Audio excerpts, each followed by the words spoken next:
Show you something. David committed adultery, sin of the flesh, and as a result, his child died. One person died. A few chapters later, David numbers Israel, which was an act of pride. It was a sin of the spirit, and 70,000 Israelites dropped dead.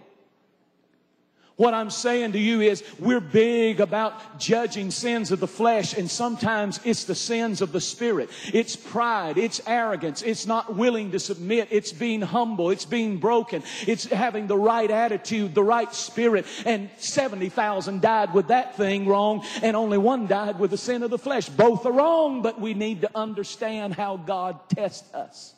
He checks out our spirit and our actions.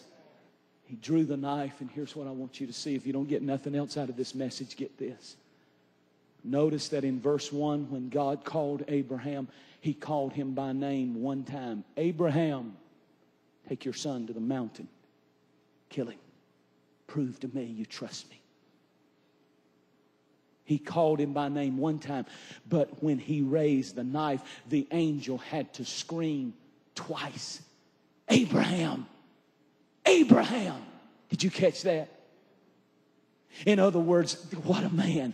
Abraham was so committed to doing the will of God that it took one time for his name to be called to start, but it took 2 times to stop him.